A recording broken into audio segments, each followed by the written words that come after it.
Baie welkom by Kuier om die Woord. Ons is vandag by Hebreërs 5.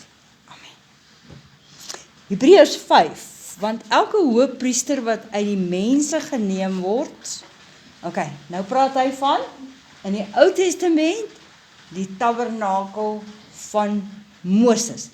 Dit was fisiese priesters uit die stam van Levi uitgewees. En hulle was priesters wat hulle werk gedoen vir so lank as wat hulle geleef het.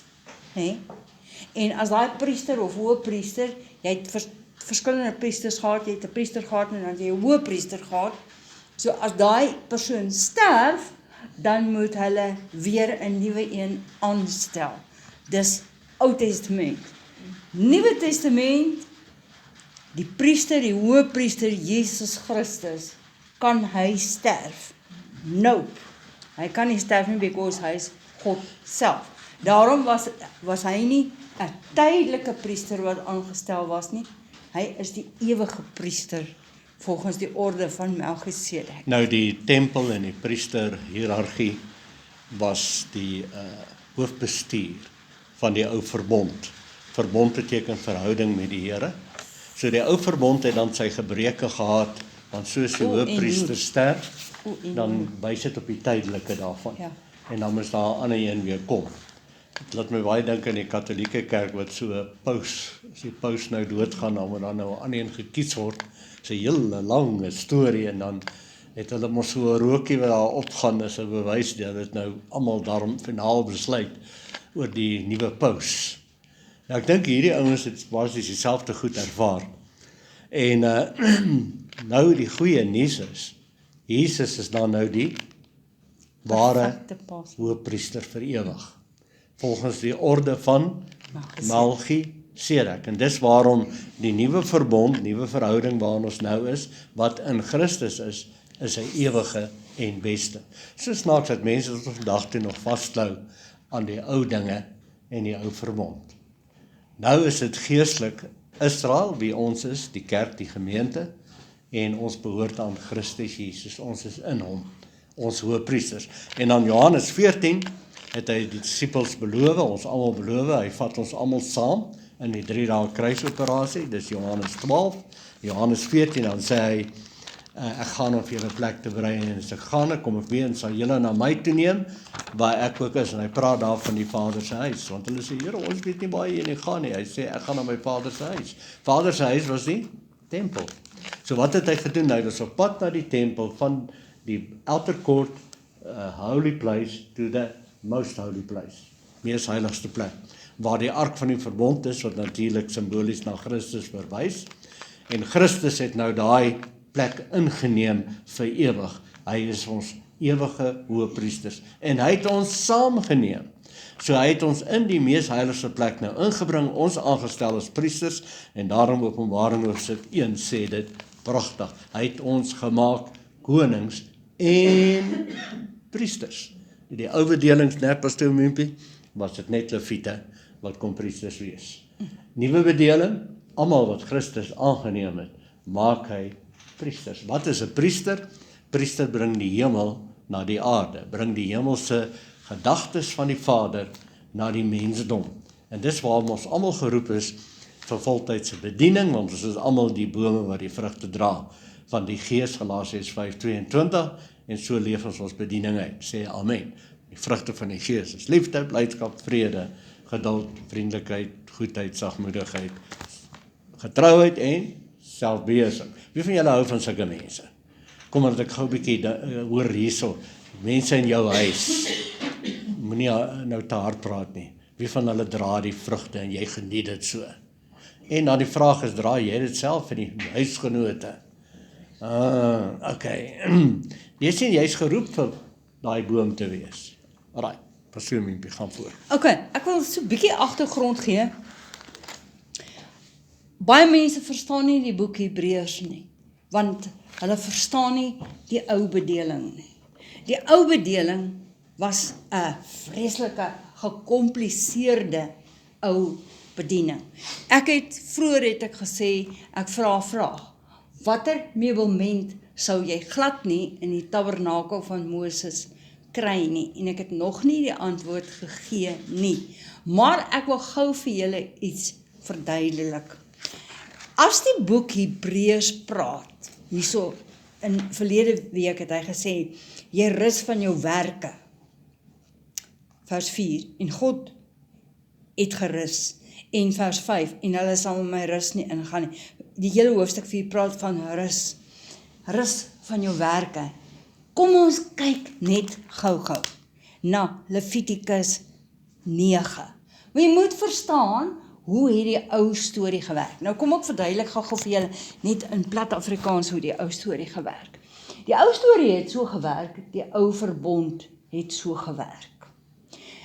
Sondes is nooit weggeneem nie. Dit was net bedek. Ook net vir 'n jaar. So, die hele probleem van die ou verbond was, sondes was in die môre en die middag en die aand, die volgende môre en die volgende oggend, die volgende en almal was geplaag gewees met sondes. Dis waarom in Levitikus 9 sien jy die verskillende offers wat moes gedurig deur gegee word en gegee word en gegee word. So moes die priesters die oggendlam slag. Nou, ons lees dit vinnig. Slag die oggendlam. Hoe lank vat dit jou om 'n skaap te slag? En dan is dit die twilight lamp. Dan slag hulle weer. Dan het hulle die Wat is die sondoffer. twilight nou in Afrikaans? Twilight is die aandlam. Die aand, ja. Nee, en dan het hulle die grain offerings. En dan was daar die kandelaar met die 7 lampies in, moes 24/7 moes dit brand. Dit mag nie dood gegaan het, never nie. En die lampe moes getrim geword het, nee. Dan as hulle die lam geslag het, ek gaan gou lees. Die rede hoekom daai lamp nodig was, jy praat nou van in die heiligdom, Yes. tent van samekoms, want dis die enigste lig wat daar geskyn. En daar was geen ander lig toegelaat van buite af nie. En daai goue kandelaar verteenwoordig dan natuurlik Christus vandag vir ons geestelik, die ware lig wat skyn. Levitikus 9, en op die 8ste dag het Moses Aaron en sy seuns en die oudste van Israel geroep en aan Aaron gesê, neem vir jou 'n bulkalf as 'n sondoffer. 'n Sondoffer beteken, hier kom die priester nou en hy besef dat hy is self 'n sondige mens. En so die eerste offer wat hy bring, is om te offer vir sy eie vuil vleeslike. Vir sondes wat hy van bewus is en selfs wat hy dalk nie van Nie bewus van is. bewus is nie. Nou, wat remember jy, soos Paulus gesê het, sonder die wet was daar geen kennis van sonde nie. En dis juist omdat die wet ook dan vir hulle gegee is, en die administrateurs van die wet, en dan die oortreding van die wet het sekere offers geverg. So die priesters was dan in beheer daarvan om dit te administreer en dan vir die mense sê, okay, jy het nou die sonde gedoen, so dis die offer wat jy moet bring. Snaaks in die katholieke kerk het hulle destyds, ek weet nie of dit nog so is, nie dieselfde gehad, dan die persoon moes nou sy sonde gaan bely, dan sit hy, die priester mos so in 'n kassie. Hy sien hom nie, jy sit nog so buite die kassie op 'n lae bankie, en dan vertel jy nou jou vreeslike sondes vir die, noem hulle dit ook 'n priester? Nee, is Vader. Die Vader, ja. Dan sê jy, Vader, ek het gesondig, bla bla bla. En dan sal hy nou jou uitluister en agterna sal hy sê, okay, jy moet 100 Hail Marys opsê, né? Of jy moet die Onse Vader agterste voor opsê, ek weet nie hoe werk dit nie. Maar, of natuurlik die ander ding wat hulle natuurlik geld mee gemaak het, ek weet nie of ons nog doen nie, sê, hoor jy nou dadelik R10,000 in die offergawe mandjie gooi, dan gaan jou sondes nie net vergewe word nie, maar jou arme oupa wat nou in die hel is, gaan dalk ook vrygelaat word uit die hel uit. Nou wie wil graag hulle oupa uit die hel uit hê? Jy weet jou oupa was 'n van helsdinging, en jy is altyd bekommerd oor hom gewees, en hy is nou dood op 'n lelike manier. So wie gaan nou nie geld uithaal om te betaal? So dis ook hoe hierdie ouens natuurlik, die fariseërs, sadiseërs en die priesters in Jesus se tyd baie geld gemaak het. Onthou julle hoe Jesus natuurlik nou die tempel skoongemaak het, waar hulle sommer die offerdiere daar verkoop het. Kan ek gou aangaan? Neem vir jou, vers 2, neem vir jou 'n bulkalf as 'n sondoffer en 'n ram as 'n brandoffer. 2 goed wat hy moet slag. 'n Bulkalf en 'n bokram. Al 2 sonder gebrek.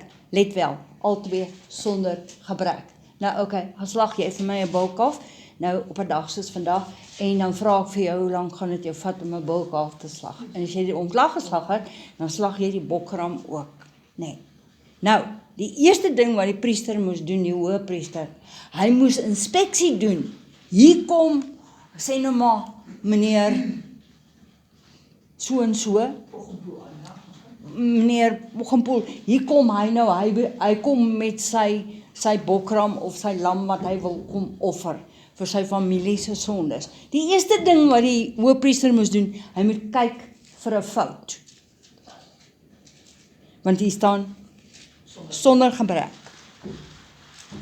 Nou, veronderstel die kalf wat hulle nou bring, sy een oog is, daar loop iets uit. Dan sê die hoëpriester, sorry, Nie goed genoeg nie. is die sonder gebrek nie. Ons kan hom nie offer nie. Next! Dan kom die volgende persoon, dan bring hy 'n lam. En die lam se een voetjie is dalk mank. Dan sê die priester, kan hom nie offer nie. Sonder gebrek. Nou, kyk bietjie terug na die Nuwe Testament toe. En kyk na Hebreërs, die teenstelling met Jesus Christus wat die perfekte 100% volmaakte een keer offer was wat gebring is, want Jesus het nooit sonde gedoen nie.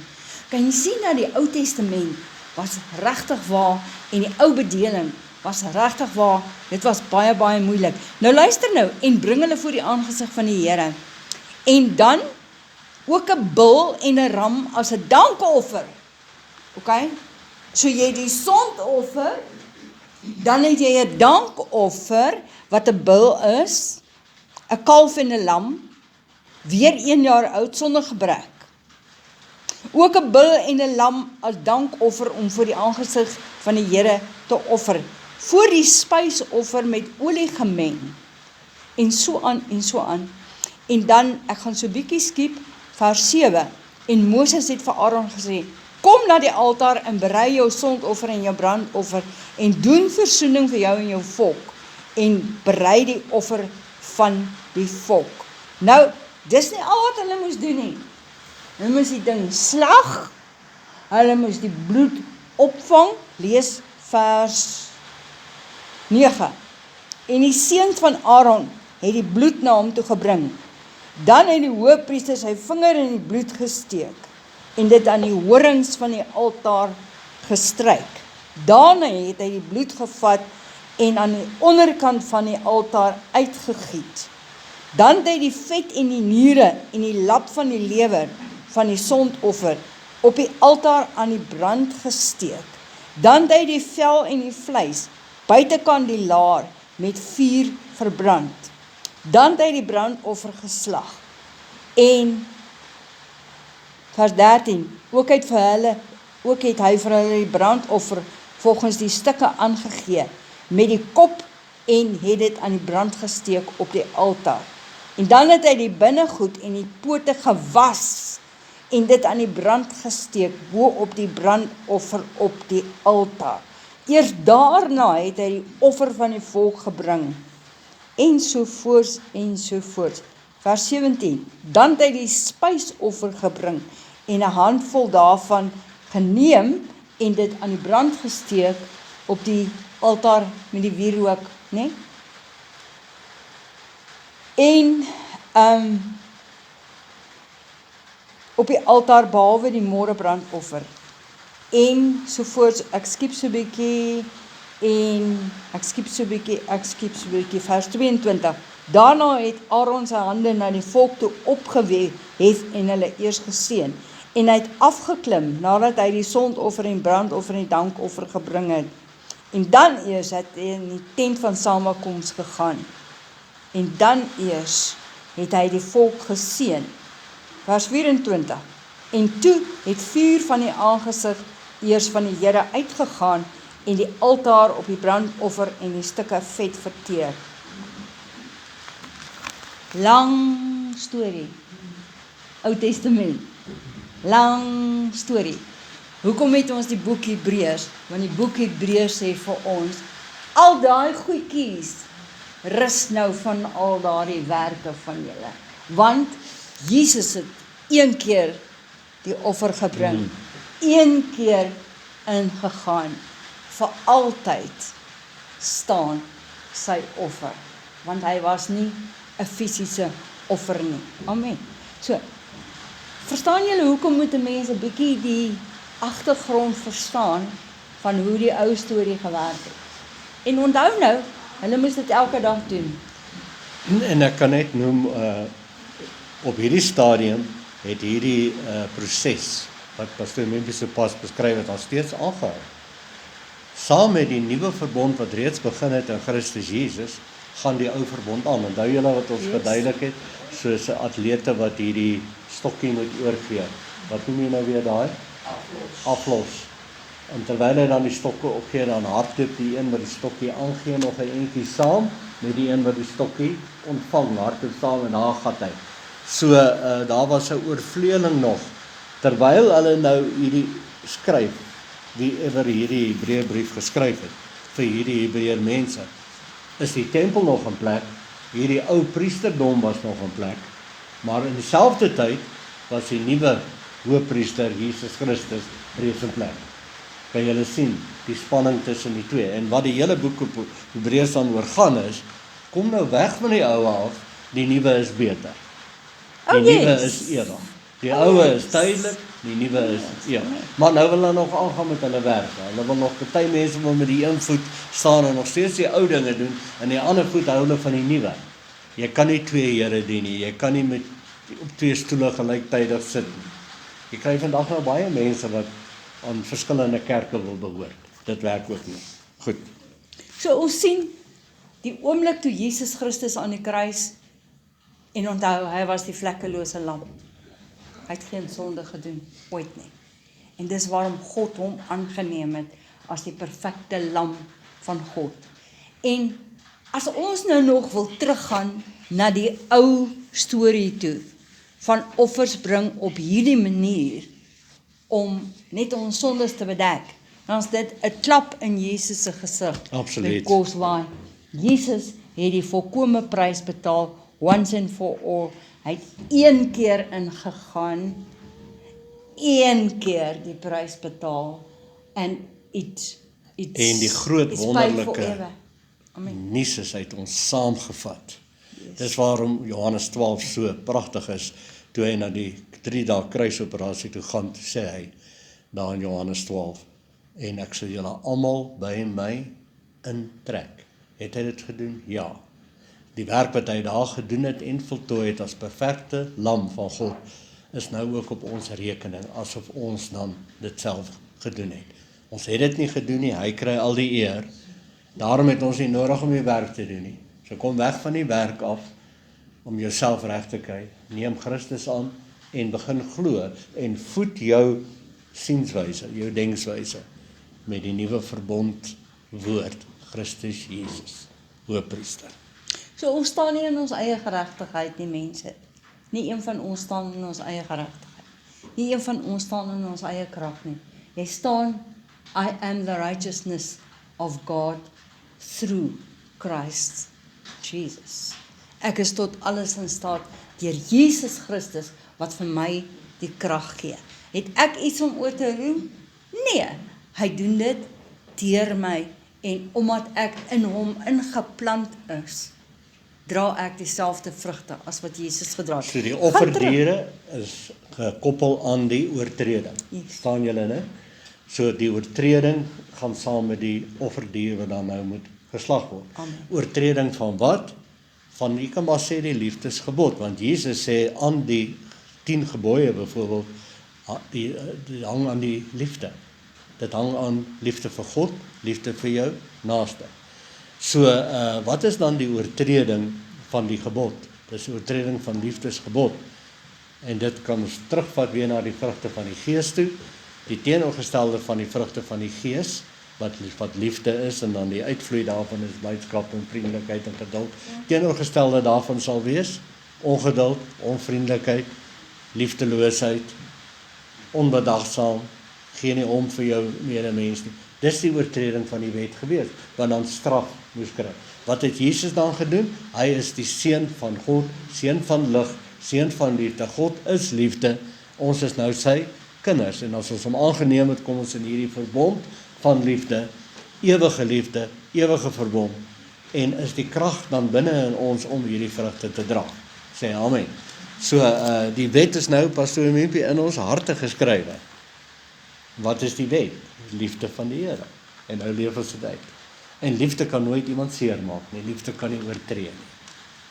So bly in dit. Ek sien hierso, onthou nou in die ou bedeling, as ons net bietjie teruggaan na Hebreërs 4 toe, vers 14, laat ons dan, terwyl ons dan so 'n groot hoëpriester het, wat deur die hemele deurgegaan het, naamlik Jesus, die Seun van God, laat ons hierdie belydenis vashou. Wat 'n belydenis moet jy vashou? Moet jy aanhou positief praat, is dit die belydenis wat jy moet vashou? Nee, die belydenis wat jy moet vashou is, it's not me that is so special, it is Jesus who paid the price for me. Amen. Dis die belydenis. Amen. So, want ons het nie 'n hoëpriester wat nie met ons medelee kan hê nie, maar een wat in alle opsigte versoek is, net soos ons, maar sonder sonde. Laat ons dan met vrymoedigheid na die troon van genade gaan. Dis hoekom jy nie nodig het om te sit in sak en as en sê, ek is nie goed genoeg nie, bla bla bla bla bla. Jesus paid the price for you. Amen. Jy kan met vrymoedigheid, kan jy bid, en jy kan met vrymoedigheid voor die troon van God kom, en jy kan sê, is dit deur my nie? Dis deur Jesus Christus, I give him all the glory and all the honor. Amen. So waar is ons nou? Hebreërs 5. Hoofstuk 5, Vers, 2. het ons vers 1 klaar gedoen. Ja. Goed. Lees maar vers 1. Nee, ek is klaar. Lees vers 1 weer. Want elke hoëpriester wat uit die mens geneem word, tree ten behoewe van mense op in die dinge wat in betrekking tot God staan, om gawes en offers vir die sonde te bring. Nou, ons het nou sonde nou ook gedefinieer. Dus mis die merk, mis die beeld van die Vader wat liefde is. Goed, vers 2. As een wat kan saamvoel met die onwetendes en die dwalendes, omdat hy self ook met swakheid bevange is en was. Toe Jesus Christus op aarde was, as hy 100% God, 100% mens, maar sonder sonde. Waar hy die swakheid van die mens ervaar, persoonlik self. Dis hoekom hy kan verstaan hoe ons voel. Amen. Dis wat hy hierby bedoel. En daarom juis moet hy, net soos vir die volk, so ook vir homself, hierdie homself is nie 'n hoofletter nie, so hy praat van die offers wat gebring word, vanweë die sondes offer. En niemand neem die waardigheid van homself nie, maar hy wat deur God geroep word, net soos Aaron. Nou okay. Aaron was die hoëpriester. In die ou bedeling is die priesters aangewys deur 'n mens. In die nuwe bedeling, Nuwe Testament, is die offer was aangewys deur wie? God self. Want hy sê hier in Johannes 1 vers 29, en die volgende dag sien Johannes Jesus na hom toe kom en hy sê, daar is die lam van God wat die sondes van die wêreld wegneem. Ja, So net God wel het hom is my baie aangewys. mooi, wat die sondes Dis baie mooi. nie net bedek nie, Wegneem. maar wat die sondes heeltemal wegneem. En sonde, weet julle nou, is die oortreding van die liefdesgebod. Daai sonde wegneem is katargeo. Ken jy? Daai sonde wegneem is Dit katargeo. absorbeer en Ja. dat die sonde heeltemal disintegreer. Dit is heeltemal nie meer verdwyn, daar nie, ja. dit is nie bedek nie. Asof dit nooit It's was nie. Gone. Ja. Nee, Asof dit nooit was nie. yes. Dis 'n goeie gedagte, né? So het Christus ook homself nie verheerlik om hoëpriester te word nie. Jesus Christus het nie besluit eendag, ek gaan na die aarde toe kom as hoëpriester, as lam van God nie. God die Vader het hom geappoint. Amen. Maar hy hoofletter, het hom, hoofletter, verheerlik, wat vir hom, hoofletter, gesê het, U is my seun, vandag het ek U gegenereer. So ons sien, dat die God drie-enig, God die Vader, God die Seun en God die Heilige Gees, het self besluit, dat Jesus sou aarde toe kom, as die perfekte lam, wat geslag sou word, vir eens en vir altyd. Soos hy ook op 'n ander plek sê, U is priester vir ewig, volgens die orde van Melchisedek. Nou, die orde van Melchisedek, as jy nou gaan kyk na Melchisedek, en dis heeltemal 'n ander les. Ons gaan nie vandag praat van Melchisedek nie. Daar staan in Genesis, Abraham het vir Melchisedek tiendes gegee, en Melchisedek het geen vader of geen moeder gehad nie, geen geskiedenis nie, geen afkoms nie, en nou, baie mense sê, van wie praat hy? Was Melchisedek 'n regte persoon? Was dit 'n identity van iemand gewees? Maar kom ons vergeet nou eers van wie presies was Melchisedek. Party mense sê dit was Jesus Christus. Dit is debatteerbaar, en ons wil nie debatteer oor goed nie, want ons wil verenig, ons wil nie mense verdeel nie. Maar hy sê, onthou nou hierdie, volgens die orde van Melchisedek. Wat was die orde van Melchisedek? Priester vir ewig. Exactly. Eternity. Die orde van Melchisedek was, ek is nie hier vir 'n tyd nie. I'm here forever and ever and ever. Amen. Hy wat in die dae van sy vlees gebede en smekinge met sterk geroep en trane aan hom geoffer het, hom, hoofletter, vir hom, hoofletter, uit die dood kon red, en ook verhoor is uit angs.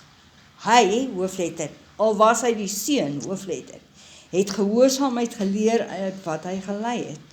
En nadat hy volmaak bevind is, het hy vir almal wat hom gehoorsaam is, 'n bewerker. Hierdie moet julle onderstreep, julle moet dit onderstreep in julle Bybel. Onderstreep dit in jou Bybel, maak 'n kring rondom dit en onthou dit vir ewig en vir altyd. 'n bewerker van ewige saligheid geword. 'n bewerker van ewige saligheid. Is altyd beskikbaar vir die wat dit wil hê. En is deur God genoem 'n hoëpriester volgens die orde van Melchisedek, waaroor ons veel te sê het wat swaar is om te verklaar. Kan julle sien wat sê die skrywer van Hebreërs oor Melchisedek? Hy sê ons het baie om te sê daaroor, maar dit is moeilik om dit te verklaar. Nee. So, wie was die identiteit van Melchisedek en wie presies was dit? Dit lyk vir my of hierdie Hebreërs skrywer tog 'n baie goeie idee. Hy het 'n goeie idee maar gehad. hy sukkel, want mense, hy sê, omdat julle traag geword het om te hoor. Ja. So ek het die revelasie, ek kan vir julle dit verduidelik, maar omdat julle so traag is om te hoor, Gaan ek dit verstaan maar julle. liewer los. Weet, baie keer gee mense les, want jy het nou gevorder en gegroei in hierdie nuwe bedeling, en baie mense sit nog vasgevang in ou bedeling en ou sienswyse. So, nou moet mense eintlik al die lesse eers klaar luister wat jy gegee het en gebring het, sodat hulle op die vlak kan kom om jou nou te begryp en jou te verstaan. Yes. So ek verstaan dit heeltemal.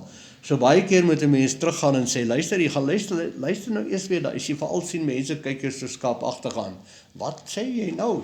Dan wil ek amper teruggaan en sê, hoor, ek begin weer by die begin waar ek begin het om hierdie goed te verduidelik en oor vir julle te sê en te sê en te sê, want lyk my julle vang dit nog steeds nie. Dis waarom hy sê, hy weet eintlik, Hy weet wie dit is, maar hy verstaan verkies dit om goed. dit. Nou sê hy, julle is traag geword om te hoor, so dit help nie, ek gaan probeer om dit vir julle te verduidelik nie. Vang julle dit? Ja. Nou, ek weet presies wat hy verkies Ja. om nie daaroor te preek en dit te met mense wat traag is om te hoor nie, ja. Yes. Waaroor daar te veel te sê het, wat swaar is om te verklaar. omdat julle traag geword Dit het is die rede, ja, om te hoor. Nou, swaar is om te verklaar is 2 Petrus 3:16. 2 Petrus 3:16. Okay. Ja, my hande is so koud. Is Antoinette nou oké, ek moet sy uit. Weet nie of sy daai hek kan oopmaak nie. 2 Petrus 3:16. Hy sê, ek gaan vanaf vers 15 lees, omdat hierdie hoofstuk so kort is, en ag die lankmoedigheid van ons Here as saligheid, soos ons geliefde broeder Paulus, ook met die wysheid wat aan hom gegee is, aan julle geskryf het, net soos in al die briewe, dis vers 16. Hy spreek daarin oor hierdie dinge, waarvan sommige swaar is om te verstaan, wat die ongeleerde en die onvaste mense verdraai, net soos die ander skrifte, tot hulle eie verderf. Kan jy sien dat mense verdraai die skrif om hulle narratief te pas, en laat dit pas by hoe ek wil leef. Ek wil nie verander nie, so ek verdraai die narratief, so die narratief by my pas. Ja, mense kry mense wat Yes. wat glo in die voorvader geeste. Yes. En dan neem hulle Jesus aan, maar hulle sit Jesus net as nog 'n godsdienst langs hulle voorvader geeste. Godsdienst, hulle word gevul met die Heilige Gees, maar hulle glo nog steeds die voorvader geeste spreek met hulle. En jy weet, hulle hang hulle nog steeds aan. So dit is waarom mense hulle bly by die oue, maar hulle wil nie heeltemal die oue los nie, om heeltemal die nuwe in te gaan nie. Amen. Of toe Jan, lees jy vir ons die volgende vers? Waar is ons nou? Ek soek net gou hierso. Vers 12.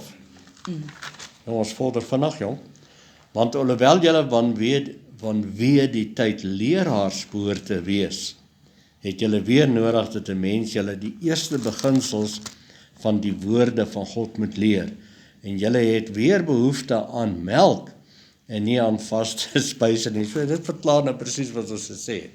En dit is frustrerend, weet jy, mense wil graag aangaan, jy wil groot dinge vir mense verduidelik en vertel, maar dan kan jy sien as mense so aankyk, waar kom jy nou vandaan? Dan, jy weet, soos 'n hek, soos 'n Koei vir 'n nuwe koei hek. kyk na 'n nuwe hek. Ons het daar op die plaas so 'n situasie gehad, nou die ou koei is gewoond om altyd dieselfde ou paadjie te loop. En die ene oggend toe sy weer daar kom, het die boer nou 'n nuwe hek daar aangesit. Dus kyk daai koei nou, sy draai en haar kop so skeef. Kyk nou na die nuwe hek. Nou ja, so is baie keer as mense preek bring of 'n nuwe les bring en jy wil graag hê mense moet groei en vaste spyse kry. Maar kyk hulle so aan soos die koei na 'n nuwe hek. Amen. So, kom ons gaan na Galasiërs 4 toe, en ek gaan hom daar lees, en omdat ons 'n bietjie tyd het, gaan ek so 'n klein bietjie stil staan daarby. Galasiërs 4 vers 1. Solank as die erfgenaam 'n kind is, verskil hy niks van 'n diensknegt nie.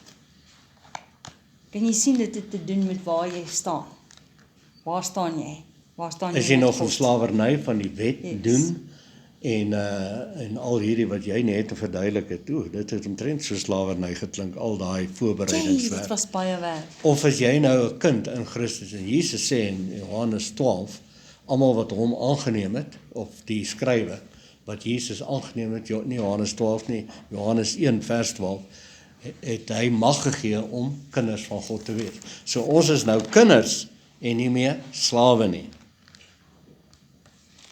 Okay, dan gaan hy aan, hy sê, solank as die erfgenaam 'n kind is, verskil hy niks van 'n diensknegt nie. Al is hy heer van alles. Al weet jy gaan eendag, as 'n kind in daai huis, gaan jy alles erf. Maar solank as wat jy Diensknegt hart het. 'n diensknegt hart het, dan het jy nie jou volle standplek ingeneem as die geregtigheid van God. Ja, dis vir my baie mooi. Jy weet jy's 'n kind, maar jy bly 'n diensknegt vir die Vader, alhoewel jy besef jou kindskap. Ja.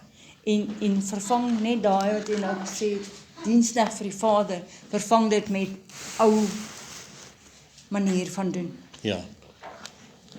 Jy kan nie Jy kan nie sê, ek is nie die geregtigheid van God in Christus Jesus, en in myself in oomblik sê, maar ek is die geregtigheid van God in Christus.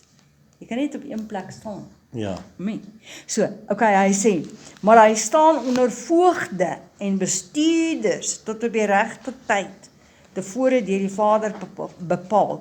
So was ons ook toe ons kinders was, in diensbaarheid onder die eerste beginsels van die wêreld. Eerste beginsels van die wêreld was die wet. Okay? En die doen van die wet. Staan jy nou nog onder daai eerste beginsels? Waar staan jy? Wat is die eerste beginsels van die wêreld? Dis hierdie wat ons nou so pas gelees het. Jy sien die mooie ding is, die wet het nie Ja. verval nie, want die wet is 'n liefdesgebod. Liefde het liefde verval. Nee. Nee. Maar nou is die wet in ons hart geskrywe, God se liefde. En dis wat ons nou glo. Dis waar geloof inkom. Ons glo ons is nou in die nuwe verbond en deel daarvan. En wanneer jy in gebed dan die teenswoordigheid van jou hemelse Vader elke oomblik begin ervaar, dan ervaar jy die groot liefde en die liefde in jou wat deur jou werk. En dan is daar nie oortreding nie, want liefde kan nie mense seermaak nie. Geduldigheid kan nie mense seermaak nie. Vriendelikheid kan niemand seermaak nie. Goedheid, sagmoedigheid en natuurlik selfbeheersing kan niemand seermaak nie. Vrede, as jy vrede altyd het, kan jy niemand seermaak nie. So jy kan nie die wet oortree nie, maar die wet is nou in jou hart geskrywe. Kom nou, kry dit. En as jy nou voel baie keer jy wil dit verloor, raak stil in die Here se teenswoordigheid en voed jouself met woorde van geloof van Christus. Christus is die hoëpriester. En as hy in jou is en begin sterk posvat tussen jou ore, sal jy reg wees en reg optree en reg doen. Vers 4, maar toe die volheid van die tyd gekom het, Ons is nou in 4:4, Galasiërs 4:4. Okay.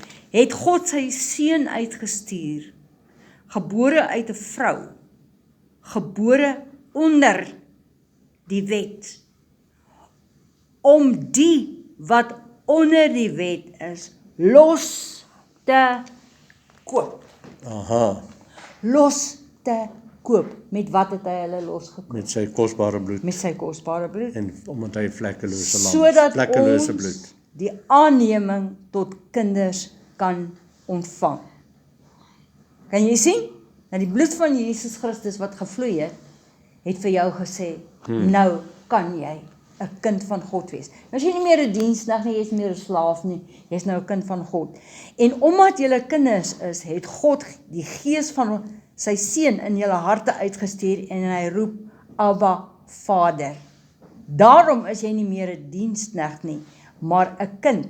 En as jy 'n kind is, dan is jy ook 'n erfgenaam van God deur Christus. Maar destyds, toe julle God nie geken het nie, het julle die gedien wat van nature geen gode was. Maar nou dat julle God ken, of deur God geken is, hoe keer, luister, hoe keer julle weer terug? Hoe keer julle weer terug tot die swakke en die armoedige eerste beginsels wat julle van vooraf wil dien? Weet julle mense, ek kan dit nie verstaan nie. Daar's mense wat in hierdie kerk is, nê. En dan bedank hulle en dan gaan hulle terug na tradisie toe. They going back to the law. They going back to being slawe onder die wet. Hy sê Paulus, hoe gaan julle terug? Hoe kry julle dit reg om weer terug te gaan na die ou beginsels toe? Waar is dit wat hy Amen. noem? Hy noem julle dwaase, wie het julle betower? Ja, Gaan jy dit nog lees? ek gaan dit nog lees. Okay. Hy sê, ag onthou tog vers 9, maar nou dat julle God ken, hoe keer julle weer terug na die swakke en die armoedige eerste beginsels, wat julle weer van vooraf aan wil dien? Nou wil jy weer van vooraf onder die wet gaan, jy wil weer die ou verbond oprig, jy wil weer al daai offers bring, jy wil weer teruggaan na al daardie werke toe van waar jy elke dag moet bloed offer. Waar jy Kan tyd- jy dan nou nie verstaan nie? dat Jesus Christus het die prys vir jou betaal. Once and for all. Sy bloed was nie dieselfde bloed as die bloed van bokke en stiere nie. Dit was koningsbloed wat gevloei het, once and for all. You are free. Waar jy tye moet waarneem en Sabbat moet waarneem. Vers 10. Maar julle neem dae en maande en tye en jare waar. Julle neem tye, Waar? dae, jare, tydperke en julle haak vas daaraan. Verstaan julle dan nie dat God is die Alfa en die Omega? Verstaan julle dan nie dat Jesus Christus is die begin en die einde is Daar's reg? geen tyd Daar's nie. geen tyd meer Daar's geen afstand in die ewigheid nie, want die ewigheid is nou binne in jou. Jesus sê as julle my woord aanvaar het, dan het julle die ewigheid binne in julle. Johannes 5, 6, wat een is dit? As julle my eet en my drink, praat van sy woord wat gees is, dan het julle die ewige lewe. Ewige lewe beteken tydloos, afstandloos, want die ewigheid, teenswoordigheid van die Here is nou binne in jou. So daar is die tye wat waar kan jy, en oomblik as jy begin tye waarneem, is jy weer terug in die oue. Ag, sies tog. En ek wil net iets bygooi hierso, hoe weet 'n mens dat iemand regtig in Christus is? Hoe weet jy dit? Wanneer jy die vrugte ervaar. Jesus sê 'n boom word geken aan sy vrugte. Maak nie saak hoe slim 'n persoon die Bybel ken en hy die Bybel praat en hy dink hy is slimmer as almal nie. En hy sê ons is die beste en ons is die beste kerk en ons is die beste dit. As daai persoon nie die vrugte van die Gees dra, liefde, blydskap, vrede, geduld, bedagsaamheid, kindness, en daar kom lelike dinge uit daai persoon se mond uit en die persoon wil almal altyd beskinder en te kere gaan, dan begin ek sê, maar wat 'n boom het ek hiermee te doen? Hierdie is 'n valse boom. Hierdie boom praat baie stories, maar hierdie boom is nie van God nie, want God is liefde. Jesus sê 'n boom sal geken word aan sy vrugte. Hy het dit gesê in die aangesig van die Fariseërs en Sadduseërs wat hulle self so slim gehou het Jesus hulle so aangekyk en sê, luister, 'n boom word geken aan sy vrugte. Van 'n slegte boom pluk jy nie goeie vrug nie. Van goeie boom pluk jy goeie vrugte. So, die hele boek Hebreërs gaan oor die oue is geabsorbeer in die kruisdood van Jesus Christus. Dis gedissolve. En jy het opgestaan in 'n nuwe dimensie. Ek's 'n nuwe skepsel.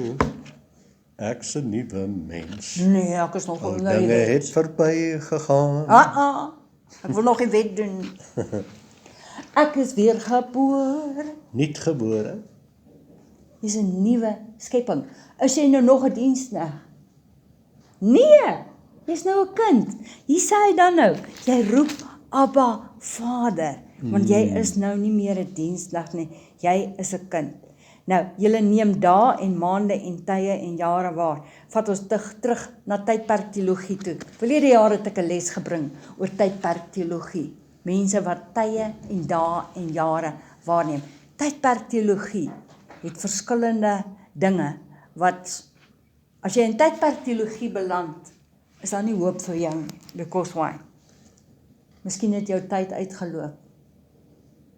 Want nou tydperk is 'n belangrike ding vir daai mense. Nee, ons is by verbondsteologie. Amen. Verhouding met Christus. Halleluja, halleluja. Dis waaroor alles gaan. Ou verbond was het hulle 'n verhouding met God gehad, maar dit was 'n verbond wat nie volmaak en perfek was nie. Omdat die priesters gereeld gesterf het en daar moes altyd 'n nuwe priester aanstel. In Christus Jesus is ons in die ewige verbond, want hy is ewig. Vers 12. Want alhoewel julle van die tyd Alhoewel van weet die tyd ook. Leraars behoort te wees, het julle weer nodig dat mense julle die eerste beginsels van die woorde van God moet leer. Ja, party mense het so 'n bietjie vergeet. Hulle het vergeet waarvoor het Jesus aarde toe gekom. En hulle ken die historiese gebeurtenis van Jesus wat aarde toe gekom het en gesterf het vir ons sondes, ons siektes en ons ellendes.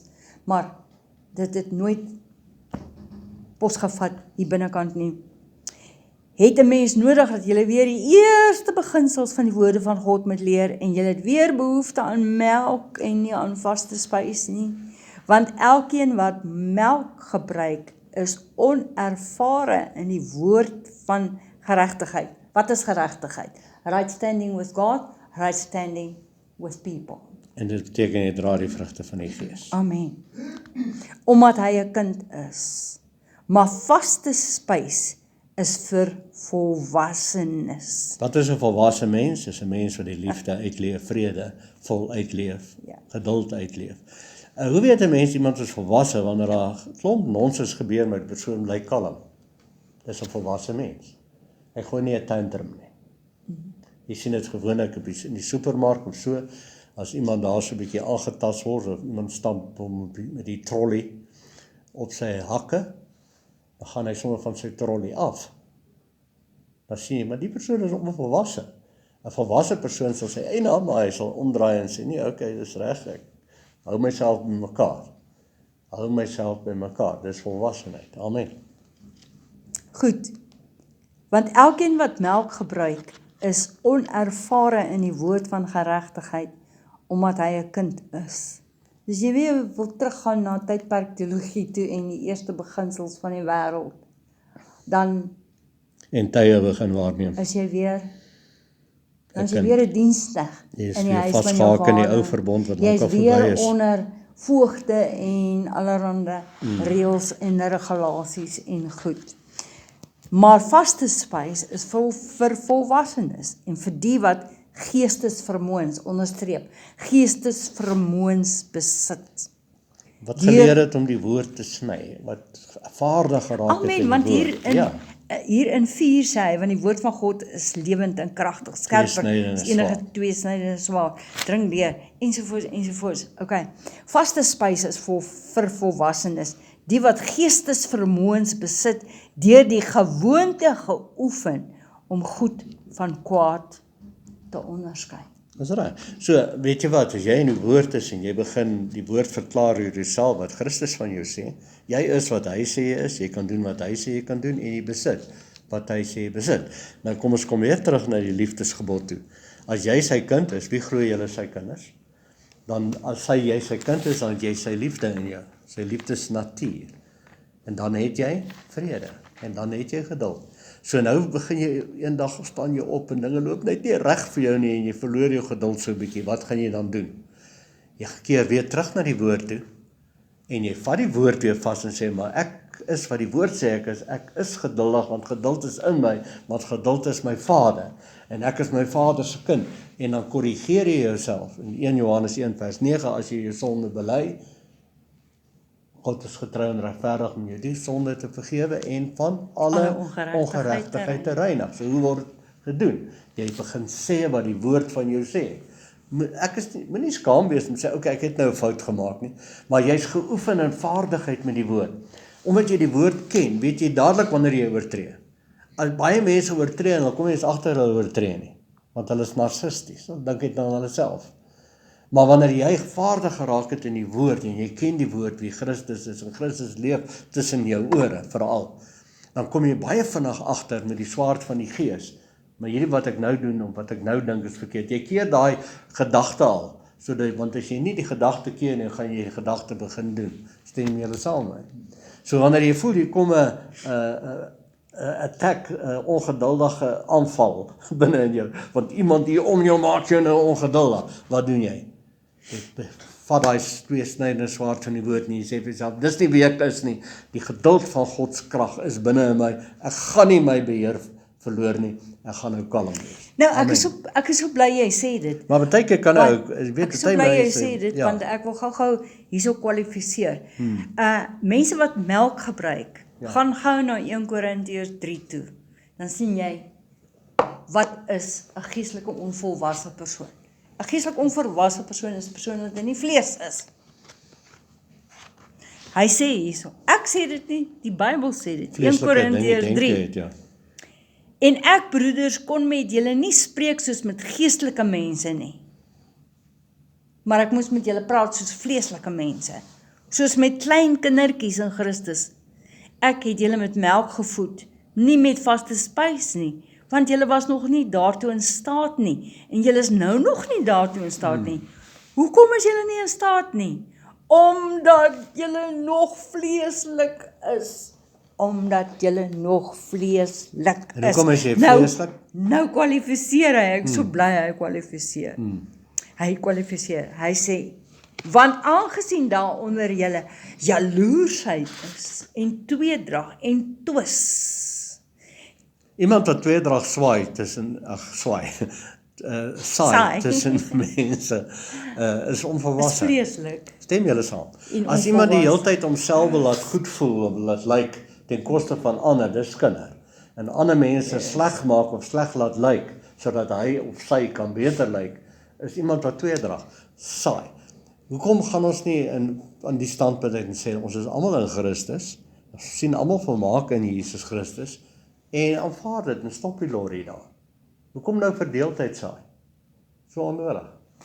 Hy sê, vers 3, ek gaan hom weer lees, omdat julle nog vleeslik is, aangesien daar jaloersheid, twis, tweedrag is julle nie vleeslik nie, en wandel julle nie na die mens nie. Vers 4, want die een sê, ek is van Paulus, die ander een sê, ek is van Apollos. Is jy nie dan vreeslik vleeslik? Ons het daai een keer 'n selgroep gehad, baie jare terug. En ons het nie besef dat in daai groep was daar sulke vreeslike godsdienstige en aanhalingstekens mense van 'n sekere Pinksterkerk. En ons bid toe nou vir die een persoon in daai selgroep. Baie liefdevol bid ons nou. Maar ons, Dr. James van Sail, daai tyd het ons geleer, jy het nie nodig om hoogdrawend te bid nie. Jy weet, mense sê, Here, ek lê nou my hande op hierdie persoon. Jy weet daai tipe nie. En nou, Dr. James van Sail het ons geleer om te bid, Vader, baie dankie, dat in Ja. Jesus naam doen ons wat die woord sê, ons lê ons hande. Hy het ons geleer om kinderlik te bid. Dis so, nie jou refs. En so bid ons toe nou vir die persoon, sonder dat ons refs het, jy weet, ons het nie ref. Ons ref nie op. Ons ref nie ons karre nie. En ons het toe sê, amen, spring daar 'n dametjie op. Nee, jy moet na my pastoor toe kom. Laat hy vir jou bid. Ek weet hoe wie is die pastoor. Dis die een wat so op en af spring en rondhardloop en die are langs sy nek swel so, want hy is so een wat so hoogdrawend bid. Dink ek myself, hoekom nou hier in hierdie groepie waar daar vrede en liefde is en almal is so, kom spring hierdie godsdienstige demoon nou hier uit. Who cares? En ek dink toe vir my, ek vra toe vir, ek sê vir haar, is julle 'n ander Jesus as ons? Is julle 'n beter Jesus? Is julle Jesus beter as ons Jesus? Daar's verskillende Jesusse. Maar kyk wat sê hy hierso. So Hy sê, my kerk is beter, my dominee is 'n beter dominee as jy dominee. As my dominee vir julle bid, dan sal dinge begin gebeur. Ag sis. en partykeer probeer mense ons vermaak daarmee en sê, ja, ons sal iemand anders kry om te bid. Hoor? Dan sê ons, dis reg, Ja, man. ons gebede is nou kansig nie goed genoeg. Okay, vers 6. Ek het geplant, sê die een ou. Apollos het nat gemaak, maar dis God wat laat groei. Ja. Nee, amen. En dan gaan hy hier aan, so is hy dan wat plant, en hy wat nat maak, 0. Maar God wat laat groei. Is alles. Maar hy wat plant en hy wat nat maak, is 1. Sê hy so, basies hulle is op dieselfde vlak. Elkeen sal sy eie loon volgens sy arbeid ontvang. En so is Apollos nie belangriker as Paulus nie. En Paulus is nie belangriker as Apollos nie. Want hy gaan hier aan, hy sê vers 9, want ons is medewerkers van God, die akker van God, die gebou van God. En dis nie hoe daai ou gebid het en hoe daai ou gebid het nie. Dis God wat besluit het, ek gee die lewe hier. Amen. Amen. Vader, ons sê dankie dat ons so saam kon vertoef, saam kan kuier om die woord, en terwyl ons nog steeds daaroor nadink, Thank you, Jesus. We praise. en die woord geniet, en die woord koester. Halleluja. Dankie Here dat Dankie, ons Here. volmaak Yes. in U gestel is reeds.